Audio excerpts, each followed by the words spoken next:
یہ بھی ایک بڑی دلچسپ بات ہے۔ آپ کو یاد ہوگا کہ جب میاں صاحب کے خلاف عدالتوں میں کیسز چلتے تھے تو نیب یہ دعویٰ کرتی تھی کہ ہمیں تمام شواہد مل چکے ہیں۔ آپ کو یاد ہوگا جتنا ریکارڈ میاں صاحب کے خلاف جو باکسز تھے ان باکسز میں سپریم کورٹ میں لایا گیا، وہ مناظر بھی آپ نے دیکھے ہوں گے۔ آج وہی نیب جو ہے وہ عدالت میں کھڑے ہو کر یہ کہتی ہے کہ نہیں، ہمیں میاں صاحب کو اگر ضمانت دی جاتی ہے تو نیب کو کوئی اعتراضات نہیں ہیں۔ تو یہ ایک بڑی دلچسپ بات اس دن بھی ہمیں نظر آئی جب عدالت میں یہ معاملہ زیر سماعت تھا۔ لیکن اسی کے ساتھ ساتھ اگر آپ دیکھیں تو میاں صاحب اگر وطن واپس آئے ہیں، اس کے بعد آپ یہ ایک ٹائم دیکھیں کہ جو وہ عرصہ باہر رہے، آپ سمجھتی ہیں کہ مسلم لیگ نون کو خاص طور پر پنجاب کے اندر نقصان ہوگا؟ ایک خلا جو ہے وہ پیدا ہوا ہے، اس کو کیسے پر کیا جائے گا؟ دیکھیں، بالکل نادر، میں سمجھتی ہوں کہ میاں نواز شریف صاحب کے پاس اس وقت کافی ٹاسک ایٹ ہینڈ ہے۔ ایک تو ان کو اپنے پارٹی کے معاملات بہتر کرنے ہیں۔ اس پارٹی میں ناراضگیاں ہیں، گروپس ہیں، لاکھوں قیدیں شین میم نہیں ہیں، لیکن بہرحال بہت سارے آپ نے شہباز شریف صاحب جنہوں نے 16 ماہ کی یہ حکومت کی، اس میں آپ نے دیکھا ہوگا میاں جاوید لطیف صاحب کو پورٹ فولیو ملا تھا کوئی، لیکن وہ سیپم تھے۔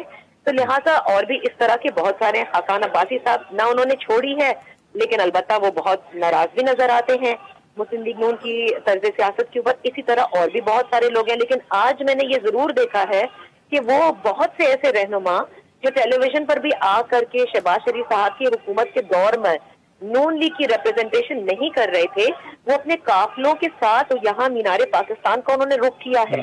یعنی پاکستان مسلم لیگ نون کے لیے میاں نواز شریف ہی ان کے قائد ہیں اگر دیکھا جائے، تو لہٰذا انہوں نے اپنے پارٹی کے معاملات بہتر کرنے ہیں۔ پھر انہوں نے یہ دیکھنا ہے کہ اس پورے 4 سال کے عرصے میں ظاہر ہے کہ تحریک انصاف کی اپنی ایک سپورٹ بیس موجود ہے، اور اگر کوئی پی ایم ایل این کا باقاعدہ طور پر حریف ہے یا اچھا مقابلے کے طور پر اتر سکتا ہے، وہ تحریک انصاف ہے۔